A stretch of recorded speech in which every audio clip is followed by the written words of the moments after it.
Randy, thank you for joining us. My pleasure. Randy Old, now a candidate for Vero Beach City Council. You filed papers just a couple of weeks ago, right? Yes, 3 weeks ago maybe. Yeah. Well, now that you are a candidate, I thought it might be helpful for our readers to get to know you better. There'll be a big decision to be made in November as the voters decide who will lead the city going forward. Well, tell us, if you will, about your interest in serving on the City Council. I've lived here for about 5 years. I've been coming here since 1966. I've always tried to be involved in the local city that I'm involved in or live in. And I'm very particularly fond of this place. It's become our home now. And I'd like to help out in some way that I can. And serving on the City Council, I think, would be an appropriate one if the voters choose to have me. Now, you've also been involved, you live here in the Riamar area, in the Riamar Country Club and the leadership there. Yes, I was past president for 2 years in a row. I just finished that up in March. That sounds like a big job for... Well, it's very interesting. It's a very good group of people, and we had quite a bit of things to do, and it was an interesting 2 years. Well, how about a little of your background, Randy, your work background in particular? Basically, it's finance. I mean, I started out of college joining Chase Bank, and Chase trained me, put me through a couple of years of management training, and then sent me to Singapore and Tokyo and then in Jordan. And we were basically lending money to corporations. I ended up managing the branch in Jordan, and so basically we were making financial decisions for companies that were borrowing money from the bank to produce businesses in their particular area. So my background really is finance. And most of that then in the latter part of your career was in the Middle East? And I was the longest time in the Middle East. I was about 8 years in Jordan, and then I've been involved with Jordan for a long time. I'm involved there in archaeology, and I'm involved there in closing down a Jordanian bank that had an office in Washington, D.C. So it's taken me back there every year since we first went in 75. We left there in 82, and I've been going back every year as many times as 3 times a month. So it's been a long relationship with Jordan. And some of that work has been with the archaeology group? Yes, there's an organization called ACOR, the American Center of Oriental Research in Jordan, and they facilitate excavations in Jordan. So Brown University says, I'd like to dig in Jordan, and we work out a way where we can find a site for them and facilitate them getting licenses, getting people in there, getting equipment, storing things, having a library for them, places for people to stay, that sort of thing. So Brown had an excavation in Petra for, I guess, 15 years, and we just made sure it all went smoothly. So. And then you've been involved with the Vero Man Project. That's right. I when I got here, I heard there was a project here of early man, and I really didn't believe it to begin with, because the archaeology is so plentiful in the Middle East. You kind of think of the U.S. as a late bloomer in terms of archaeology, but this site is a very important site. I've talked to a lot of archaeologists about it, and it's a very important site, probably one of the most important ones in prehistory in the U.S. So it's fortuitous that it's in Vero, and it'll help a lot here. I'm sure it'll be an important excavation. So if you're elected to the City Council and you begin to excavate some of the records of the decisions that have been made, it'll be interesting to see what you find. Well, most of the paperwork's been long since destroyed, so none of the writing will last at all, so I won't be able to excavate ancient records here. You laid out in your position statements that we posted online and will be publishing in the next issue a number of issues that you believe are important that you're focusing on. So I thought we could touch on each of those and you could speak more about your view of each of those. The first being the power story, though it's over time not going to be the most important story, probably. The lagoon might be, you might see others. So maybe we could go through each of those, starting with the power story. Fine. I agree with everybody that is trying to reduce the rates in Vero. I mean, the rates are higher than other communities, and so it's a good idea to reduce the rates. And one of the methods was to sell our utility practice basically to Flower Power and Light, and I think that's a good idea. I think that one of the problems is that we're wedded to Florida Municipal Power Associates, I think that's right, and we're also married to a long-term contract with OUC. So in order to get out of those, we have to get out of those in order to sell. And it may be impossible to get out of those two. We have a very good lawyer looking at it now, and he's been saddled with the idea of coming to a conclusion about it. And so we ought to learn pretty soon what actually the outcome will be, and then we'll have to figure out what to do next. Either we can sell it and get out of the power business, or we'll have to figure out some other ways to reduce the rates. I think there are probably some other ways to do it, but this is a very complicated matter, and for me, a neophyte getting into this and be able to outthink everybody else is probably a far cry. I am new at this and struggling to understand it all, but I think the basic ability to get to lower rates is really good. Maybe we shared this thought in an earlier conversation, I'm not sure, but you've heard that expression that most discontent is around comparison. Right? Mm-hmm. It's caused by comparison. Mm-hmm. Which is, I don't mention this to minimize Vero Beach's rates. However, comparing them to Florida Power and Light is one thing.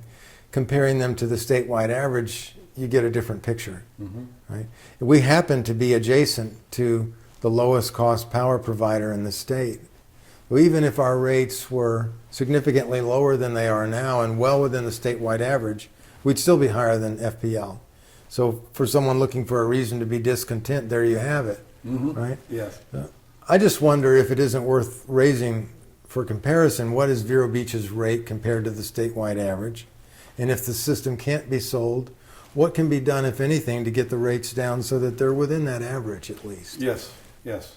And I really don't have a big long list of things that we can do. I've heard of several different things, but I don't know how much potential they have in bringing this down. I've served on the Finance Commission as an alternate for 3 meetings, and so I'm not well versed in it. While I've seen all the numbers, they're not alive to me, and I don't really understand exactly how much they'd affect it.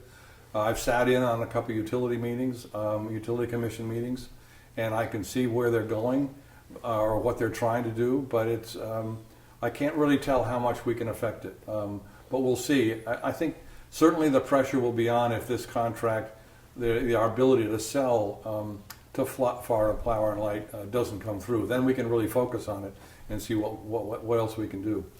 Well, you know, one issue, as I understand it, is whether the system can be sold under the contracts. And even if it could be sold, you still need a willing buyer. And in the case of the Vero Beach transaction, the Orlando Utilities Commission's willingness to take on Vero Beach's FMPA power entitlements was a major step forward.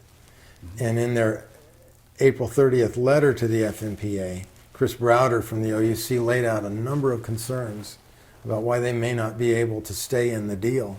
Mm-hmm. And if that proves to be the case, then it's a whole nother discussion. Absolutely, mm-hmm. Absolutely. And there are many layers to this whole transaction, and understanding each one and what we can do next is very difficult. And that's kind of, I think that's kind of why we've been stuck in it for quite some time, not being able to either go forward or backward. And we need to bring this to a close and then move on. And let's see how our lawyers figure this out.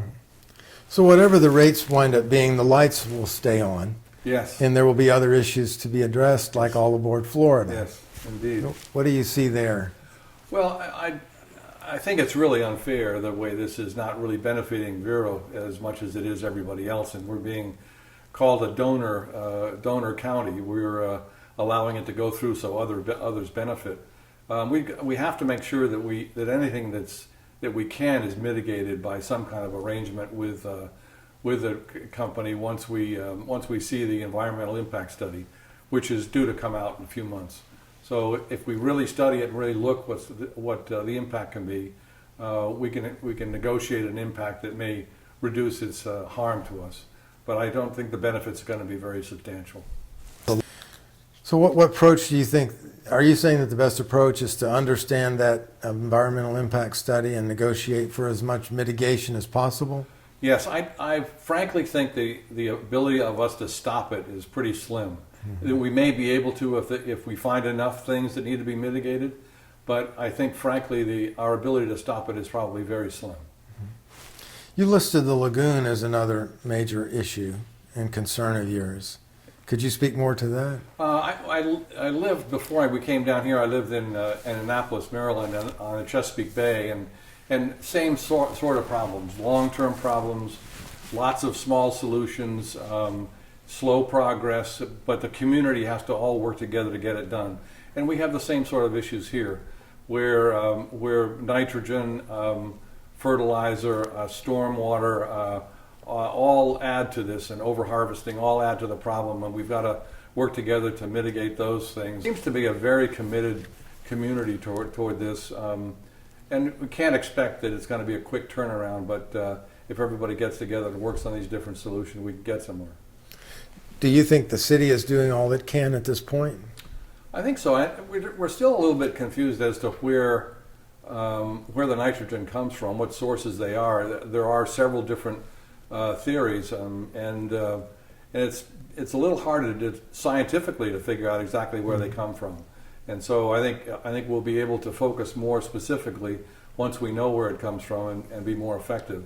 Right now, the science is still being searched into about where everything comes from, what are the best sources of, or what are the best sources of fixing it. You mentioned long-term planning as another concern of yours. Yeah.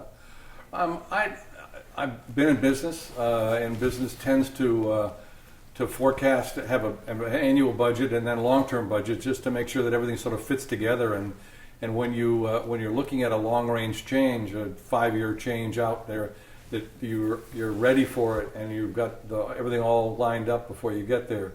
And so here, with so many different sort of moving parts, with roads and buildings and sewerage plants and utilities and everything else, it'd be good to have a long-range plan for the whole thing. And I feel strongly about that whole idea of planning. Richard Winger has run on a theme of keeping Vero Vero. In your long-term planning, is something along those lines what you're thinking? I'm very pleased with Vero, and everybody is that lives here that I know of. I don't know of anybody that's got huge issues with it or huge things they want to change. I think everybody likes it the way it is, with minor changes. And I'm one of those. I'd very much like to see it continue the way it is. Mm. And so the planning I'm suggesting is just planning to make sure that it stays the way it is. Yeah. In terms of the way it is, are you speaking about, for example, height restrictions? Indeed, height restrictions. I think some of the planning can be better on something like utilities. What happens next with the utilities, or what happens next with the lagoon, or what happens next with roads, or things like that. So you can combine all the things that may happen over the next number of years and make sure you've got money for it and time for it and you've planned for it. Mm-hmm. But not really any major changes like height or anything like that, mm-hmm. that I would have in mind, no. The city is pursuing its case in court on the short-term rental issue, hoping to get court clearance to continue to enforce the ordinance as it had been interpreted for decades. The legislature passed a bill that didn't do nearly as much as people were hoping to restore cities' rights. What's your view and your position on short-term rentals? Well, unfortunately, or fortunately, whatever you want to say, right across the street from us was one of the houses that was rented on a short-term basis. And we found 10 or 12 cars there sometimes, and people renting. It seemed like they were renting rooms, and night by night, and a lot of trash and a lot of partying and things like that. And it is really disruptive to the neighborhood. And so I'm very much against it, short-term rentals, and would rather have the longer-term rentals that we've had for so long. So you had that right across the street from you? Yes. Well, it's down 3 houses, but yes. Right. Yes. And then you mentioned the sewage, the city's water and sewer utility. Mm-hmm. There is a water treatment plant water treatment plant that's next to the 17th Street Bridge, and that could be moved over near the airport once the debt is repaid, and it would cause a lot of benefits to have both water and sewage, or water and sewage together. Less people, less maintenance issues, one building for maintenance. And I think that would be a smart move. Plus, it would take it away from the river and open up that property for whatever the voters want to use it for. So I think that would be a good move. But that's more of a long-range planning idea of what to do with each one of the facilities and what would you like to see it in the future. Not necessarily that it has to happen now, but just planning ahead for events like this. The county had made an offer to the city to acquire the water and sewer system, and that was a number of years ago. And since then, the county had made an effort to try to regain service rights to the South Barrier Island. But I would think that in the minds of some at the county, they still look at this city and county water and sewer utilities as somewhat redundant and see an opportunity to merge them for efficiencies. What is your view on that? I really don't know enough about that to be able to opine on it. I much prefer that we try to keep the city facilities under the control of the city and not merge with other things, just so that our service remains the way it is. Police, sewerage, I think those things ought to stay within our controls, but I don't know about any efficiencies that might occur. In the last budgeting cycle, there was a strong push by some to make some deep cuts in the city's budget, and the city has already cut its budget significantly since it peaked in 07 or 08, maybe 09 even. I think the total budget's down about 25% from where it peaked. And so making further cuts from there, in the view of some, was going to require real cuts in services. So as the city goes into its next budgeting cycle, which will begin soon, what would you be wanting to see the council do in the way of budget cuts? I've looked at all the numbers and looked at the last year's budgets and looked at the quarterly results, and I understand them. I've spent a lot of time with Cindy Lawson, who I have a lot of time for. She's a very good treasurer, and I understand what's there, but I don't really see where cuts can be made. There may be areas where they can be. I visited all the different areas. I've gone to Public Works. I've gone to the sewage. I've gone to utilities. I've been to the police department. I've spent quite a bit of time with Jim O'Connor, and I really don't know of any areas. There may be some there, but I'm not familiar enough with it to be able to say, here's where we can cut and here's where we can't. It's very difficult to do it from an outside standpoint. Until you begin to get in and know the numbers and feel the numbers and are familiar with what's high and what might be high or what might be low or where you can cut. I can't tell from just looking at the numbers. Just can't. What I'm hearing from everybody is we're down to close to what we would be doing, the bottom. That is, if we did cut any more, we'd be cutting services. And there are some with computer systems or some with some efficiencies, a little bit here and a little bit there, but most of it has been cut. I mean, the number of people that have been cut out of the budget since 07 is remarkable. I can't remember the number exactly, but it's over 100, and it's a large number of people have been cut. And so I think that they've been very conscientious about cutting. Whether they could cut a couple more, I don't really know, but that's not a huge source of revenue. So the election is in November. Yes. What will you be doing between now and then?